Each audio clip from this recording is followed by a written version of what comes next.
дӯстони азиз, шумо аз ҳунар ва истеъдоди ҷавонони тоҷик шинос шудед. Акнун мо бо ҳунару малакаи шумо, яъне дӯстони худ аз кишварҳои хориҷ шинос мешавем ва оғоз мекунем аз ҷавононе ки аз ҷумҳурии мардумии Чин ҳастанд. онҳо низ санъати худ ва маҳорати худро ба мо пешниҳод менамоянд. марҳамат.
ташаккур барои мусиқӣ. хеле мусиқии форам буд. ин мусиқии миллии хитоӣ буд. ин музики мавзӯи барои дарё, як дарё дар хитои хеле машҳур барои ҳамин ин дарё барои инқилоб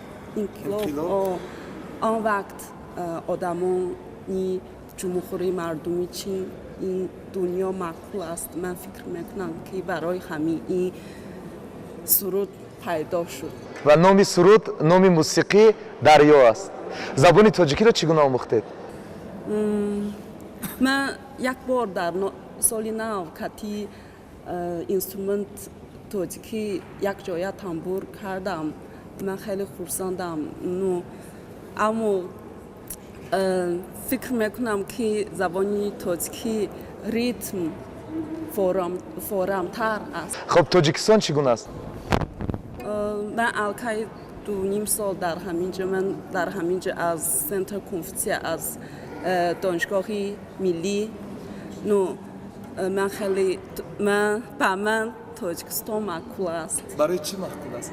барои одамони тоҷикистон одамо ҳамаш меҳрубон ва хунгарм аст. саломат бошед. ташаккур. Ташаккур. дӯсти шумо забони тоҷикиро намедонанд? вай барои анки вай нав омадан. хоб барои мо як мусиқӣ овардан, дуруст? бо най. дар бораи ин мусиқӣ шумо бигӯед ки ҳоло ин кас чӣ месарояд? ин музика ҳам хеле одами хеле хурсанд. ин суруди барои хурсанд. кай соли нав омад мо ин суруд мехонем ва гӯш мекунем. фаҳмо.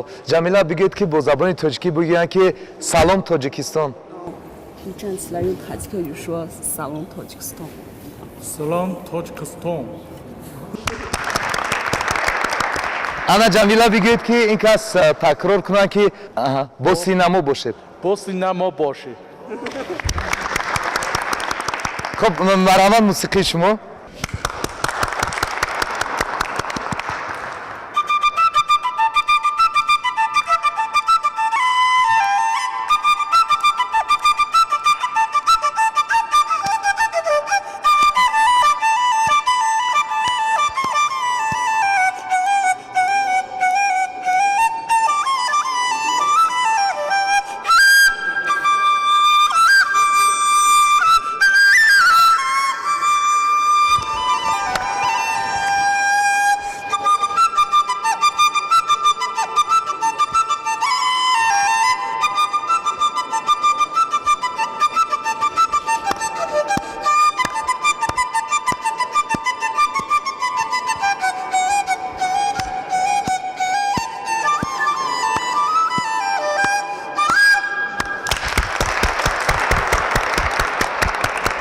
ташаккури зиёд. ҷамила номи ин кас чӣ? ҷурабек. ба забони тоҷикӣ ҷурабек. ба забони хитоӣ чӣ? Ҷулонҷи. ҷулончи. барои ҷулончи. ҷурабек. ҷамила номи шумо чӣ ба хитоӣ?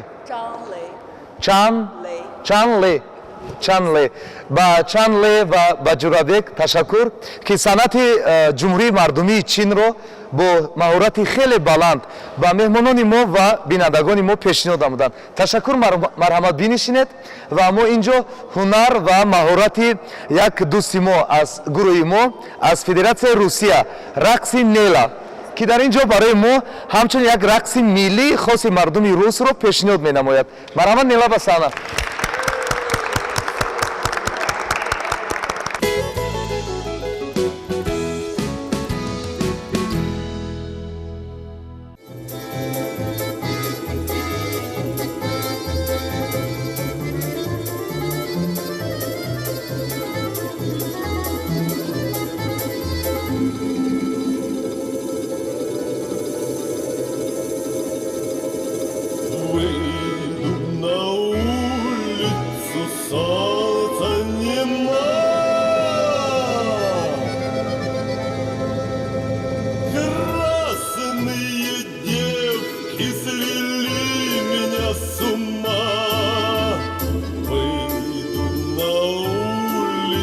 гляну на село, девчата гуляют, и мне весело.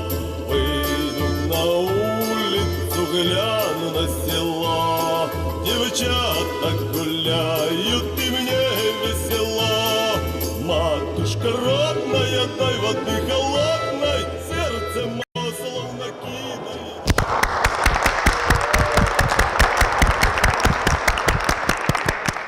कैसे कहूँ इश्क में तेरे कितना हूँ बेताब मैं आँखों से आँखें मिला के चुरा लूँ तेरे ख्वाब में कैसे कहूँ इश्क में तेरे कितना हूँ बेताब मैं आँखों से आँखें मिला के चुरा लूँ तेरे ख्वाब में मेरे साए हैं साथ में यारा जिस जगह तुम हो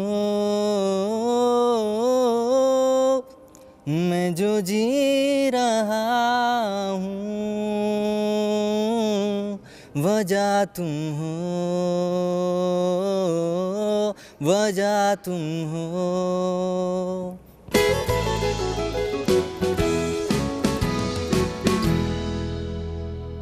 خب بینندگان عزیز این ادامه برنامه در وطن دوستان است به همه دوستانی خویش که اینجا در بخش صنعت من هنر و صنعت خویش رو پیشنهادی شما نمودند تشکر میگیم و اکنون دقت همه شما رو به یک ظرف جلب میکنیم در دسترخوان شما میبینید یک ظرف انیخترش طبق چوبین یک مرتبه خوبتر و با توجه نظر اندازید این خطا نمیکنیم بگیم که یکی از طبقهای کلانترین در تاجیکستان است که این طبق چوبین همچون دستور فرهنگی مردم ایجادکاری تاجیک است خب برای باز هم انیخترش و خوبتر به شما معلومات دادن و شناس شدن با این طبق چوبین ما یکی از نماینده های آثارخانه ملی را اینجا دعوت میکنیم که خوبتر بگویند چون که این طبق چوبین همچون کلانترین طبق در تاجیکستان در همین آثارخانه ملی محفوظ است و نگاه داشته می شود نماینده آثارخانه اینجا به شما باز معلومات خوبتر و دقیقتر میدهند مرحمت طبق سازی و یا طبق تراشی یکی از هنرهای مردمی خلق تاجیک می باشد و آثارخانه ملی تاجیکستان هم برای حفظ طبقها یعنی سهم خود را گذاشته است و امروز در آثارخانه ملی تاجیکستان نمودهای گوناگون طبقها جمع آوری شدند و این طبق بزرگی که شما میبینید امروز در آثارخانه ملی تاجیکستان بزرگترین طبق می باشد و این طبق از جانب هنرمندان مردمی ناحیه نورآباد ساخته شده است و به آثارخانه ملی تاجیکستان اهدا گردیده است و حالا ما با شما در این طبق بزرگ طرز تیار نمودن قورتاب اصلی تاجیکی رو به شما پیشنهاد می‌کنیم. بله. خب دوستان ما هم همزمان به ما کمک میرسونند و همینجا هم در برابر این نمایش و خوراکیشون آنها در خانه نیست طرز آماده نمودن قورتاب رو می‌آموزند. بله. خب شما هم کمک میکنید. مرحمت. مرحمت.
قورتاب خوراکی تاجیکستان خوراکی ملی نو من فکر میکنم که خیلی این طبقی خیلی کلان من یکم بار در تاجیکستان دیدم خیلی زیبا هم طبقی خیلی زیبا نو یکم بار کتی بسیار دوستی خارجی یک جایت خوراکی قورتاب میپذیم من خیلی خرسندم حالا ну бисёр ном дар болои ном бисёр чака. баъд рӯзи оянда агар ман дар хитой ман ҳам барои хонаам барои дигар дӯстон мепазам. Рахмат. Я сегодня очень рада, что я пришла на эту программу, и я участвовала в этой программе уже не впервые, как вы заметили. И сегодня мы готовим национальную таджикскую еду, это называется куртоп, в таком огромном большом деревянном табаке. И такой деревянный табак я впервые в жизни вижу. Даже я сейчас живу в Таджикистане, у нас дома такого табака нету, я его вообще нигде не видела.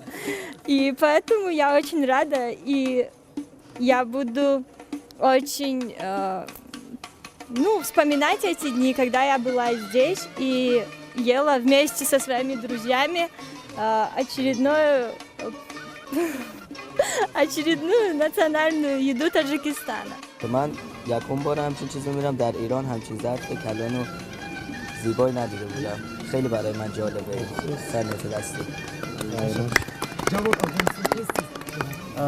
باز هم سلام خدمت هم بیننده های عزیز رادیو تلویزیون سینما با خصوص برنامه در وطن دوستان.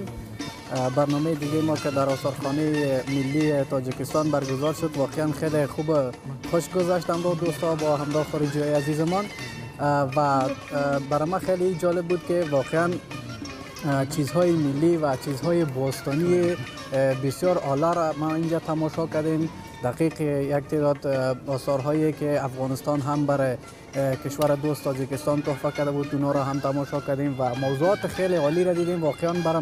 واقعا برام جالب بود و خیلی هم خوب گذشت همراه با دوستا و حالا هم رسیدیم به زمان چی میگم غذاخوری یا اوقاتخوری که واقعا لحظه خیلی عالی و جالب است که دوستای ما با دستای مهربانشان غذا آماده کردن و دوستایی که هم دایی بخش ما را کمک کردن از اونها یک جهان سپاس میکنم. واقعا یکی از بزرگترین طبقهای که تا به حال ما در همی جریان زندگی خود که دیدیم همین طبق بوده و واقعا یک غذای خیلی عالی تیار شده. دقیقاً این غذایی است که با محبت چندین کشور آماده شده. با محبت چندین کشور آماده شده. دوستی تاجیکستان و دوستی با همه کشورهای همسایه و همجوارش و همچنان دوستایی که از دور هم هستند. واقعا جالب است و می‌خواهیم که یک بار مزه‌اش ببینیم که مزه‌اش چگونه آمده. یک جان سپاس از توجهتان. تشکر میکنم. کورتوب خوراکی ملی تاجیکستان. من کورتوب دوست داشتم هر هفته یک بار کورتوب. من میخوام که کورتوب چیکه تیار کنند. حاضر من ندونم که کورتوب چیکه تیار کنند. من امروز خیلی که ما آثارخانه روزی ما گذشت من بسیار عین شدم و بسیار نوگری ها برای خود کشادم و یکمین بار من این طبق کلان رو در اینجا دیدم. در دوام 5 سال که من اینجا خانش کردم یکمین بار دیدم.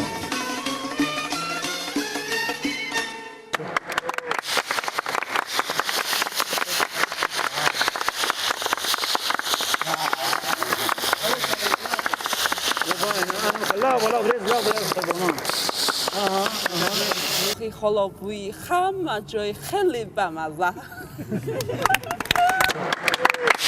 ҳамин гуна бинандагони азиз чуноне ки шумо мебинед ҳамаи дӯстони мо саргарми хӯрдани қуртоб ҳастанд ва чӣ қадар бо як лаззат бо ифтихор бо шодӣ аз ин хӯроки миллии мо хӯрдан мекунанд ва маълум аст ки ба ҳамаи онҳо ин таоми миллии мо хеле писанд омадааст.